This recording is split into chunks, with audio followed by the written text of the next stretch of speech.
Hello. Hello. Hello. Hello. हाँ, hello. हाँ जी। हाँ, बोला ना सर। हाँ, बोलिए सर। आपको एक मैसेज पड़ा था, नंबर लिखे हुए थे। हाँ, मैं महावीर साबळे बोल रहा हूँ सर। जी जी, कहाँ से? मैं महावीर साबळे पुणे से बोल रहा हूँ। पूना से? पुणे। अच्छा अच्छा। हाँ जी। कौन सी जाति आपका में? शुभ नाम सर? हरी सिंह नाम है। जी, हरी सिंह। हरी सिंह। जी। जी। आप कौन सी जाति क्या में? पढ़ा सर आपने?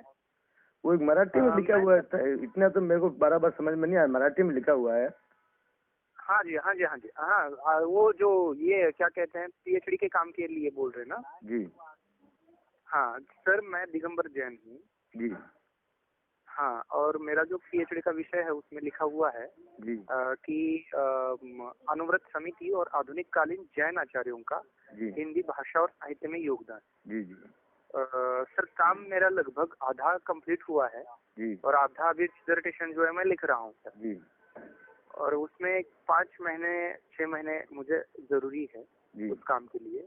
जी और इस अनुसंधान काम में मैंने ये किया है कि हमारे जैन समाज के जो 4 संप्रदाय है, मतलब दिगंबर, श्वेतांबर में मूर्ति पूजक, स्थानकवासी और तेरापंथ। जी तो चारों के कुछ आचार्य, 2-2, 3-3 आचार्यों का सिलेक्टेड लिटरेचर लेकर जी उसका क्रिटिकल एनालिसिस जी और उसमें हिंदी भाषा और साहित्य में उनका क्या दाय है, क्या योगदान है, जी। ये मैं देख रहा हूँ। अच्छा। हाँ।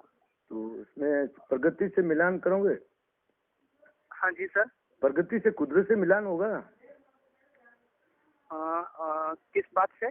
जो आप पीएचडी कर रहे हैं आपकी जैनों की, हाँ जी, हाँ जी, हाँ तो जी, वो हाँ। सारी किताबें बुकें जो भी लिखी हुई है, हाँ जी, हाँ जी, तो वो हाँ। कुदरत से मेल खाएगी तभी वो सत्य होगा। हाँ, आप दूसरा आप किससे मिलान करोगे?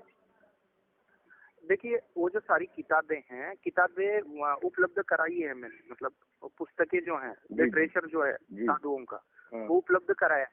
अब ये है कि जैनिज्म के कुछ जो हमारे शास्त्र हैं, जी ठीक है, जी शास्त्र के आधार पर उनको क्रिटिसाइज करना और आज के समय में जी उनका लिखा हुआ साहित्य समाज के लिए क्या दे सकता है या क्या दे रहा है, जी। इस तरीके का क्रिटिक मैं कर रहा हूँ।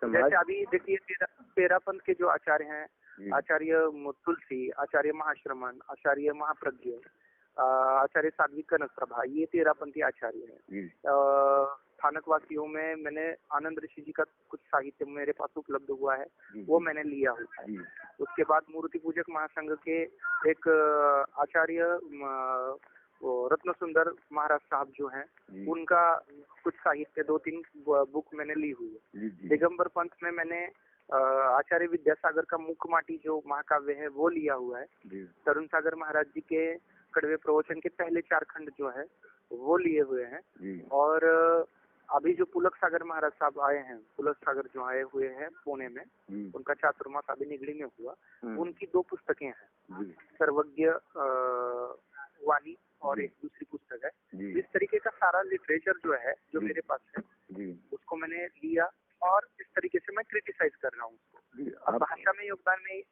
हाँ। आप इसको अंदर, सब किताबों के अंदर अलग अलग बातें लिखी हुई है। हाँ जी, हाँ जी, हाँ जी, सबके अंदर अलग अलग लिखी हुई है। हाँ जी, जैसे हाँ जी, गीता में देखो तो अलग है, कुरान में देखो अलग है, बाइबल में देखो तो अलग है।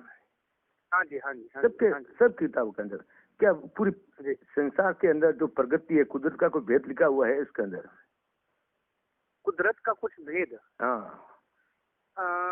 मैं समझ नहीं पा रहा हूँ कुदरत का भेद पर्यावरण, मतलब। पर्यावरण जितना भी संसार में जो हाँ, पर्यावरण है ना, पर्यावरण के संदर्भ में जी। सबसे ज्यादा विचार पर्यावरण, ये जो मुद्दा है या पर्यावरण ये जो बात है ना, जी। ये सभी आचार्यों की इसमें आई जाती है। क्योंकि देखिए वो जो बात है या पर्यावरण रक्षा की जो बात है, जी वो जैन धर्म के तत्वों में मूलता ही है।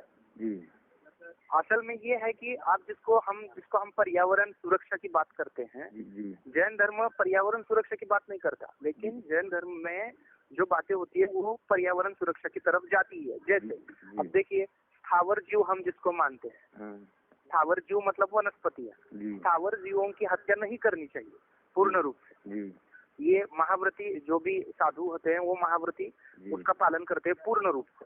से। और जिसको हम अनुव्रती कहते हैं, श्रावक समाज जो गृहस्थ लोग हैं, जी। वो भी कम से कम स्थावर जीवों की हिंसा करेगा। मतलब वनस्पतियों को अपने सिर्फ उदर पालन के लिए जहाँ बहुत ज्यादा जरूरत है तभी काटेगा जी। या काटना पड़ेगा तभी। जी। तो इस तरीके की बहुत सारी बातें, अब ये पर्यावरण के साथ भी जुड़ जाती है बात। जी। लेकिन जैन धर्म में डायरेक्टली पर्यावरण सुरक्षा की बात नहीं होती, लेकिन जैन धर्म के पालन में अपने आप हम कह सकते हैं जी। पर्यावरण रक्षा की बात आई जाती है। अच्छा। जैसे किसी भी त्रस्त जीव को हम तकलीफ नहीं देते हैं, किसी भी त्रस्त जीव की हमारे हाथ से हिंसा न हो, ये हम सोचते हैं। अब इसमें भी हम पर्यावरण रक्षा की बात कर ही रहे हैं, लेकिन हमारे यहाँ पर्यावरण रक्षा वैज्ञानिक दृष्टि से न सिखाकर हम कह सकते हैं कि जैन धर्म के अनुपालन के लिए हम इसको करते हैं। जी। हाँ, तो ये हर जगह मतलब प्रत्येक आचार्य इसके अंदर कुरान, गीता, बाइबल, भागवत सारी किताबें आप पेश कर रहे हो? नहीं, सिर्फ कुरान, गीता, बाइबल अभी मेरा जो काम है वो सिर्फ मर्यादित किस बात पर है, जैन आचार्यों के काम पर ही मेरा काम आधारित है। अब इसके लिए मुझे क्या करना पड़ता है, पहला मेरा जो चैप्टर है वो जैनिज्म पर है। मीन्स जैनिज्म क्या है, जैनिज्म के तत्व क्या है, जैनिज्म में पदार्थ क्या है, जैनिज्म आत्मा को मानती है क्या, पुनर्जन्म को मानती है क्या, जैनिज्म में श्रावक यानी घर में रहने वाला गृहस्थ जो होता है उसके आचरण के नियम क्या है, श्रावक साधु के नियम क्या है, ये सारी बातें। और आज के समय में ये सारी बातें लिटरेचर में आई है तो वो कितने काम की है, समाज को उसमें से क्या मिलने वाला है, क्या मिलता है, ये वाला जो क्रिटिकल एनालिसिस है। और दूसरी चीज ये कि लैंग्वेज जिसको हम कहते हैं भाषा को ये साहित्य क्या दे रहा है, नया क्या दे रहा है, कुछ नए शब्द दे रहा है, कुछ नई वाक्य रचना दे रहा है, कुछ गीत दे रहा है, कुछ कविताएं दे रहा है, कुछ लिटरेचर को प्रेजेंट करने का नया तरीका दे रहा है। तो ये जो है वो भाषा के लिए। तो भाषा और साहित्य में क्या इजाफा या क्या बढ़ोतरी क्या कर रहा है ये लिटरेचर, इस तरीके का काम है मेरा। जैसे पूर्व जन्म आप मानते हो? हाँ जी। पूर्व जन्म पास वापस होता क्या? हाँ, पुनर्जन्म की अगर बात करें तो पुनर्जन्म जैन धर्म में नहीं है। जैन धर्म पुनर्जन्म को नहीं स्वीकार करता जी। लेकिन ये है, जैन धर्म ये मानता है कि अगर आपने कर्म बंध को नहीं तोड़ा जी, अगर आपने कर्म बंध को नहीं तोड़ा तो आपका जन्म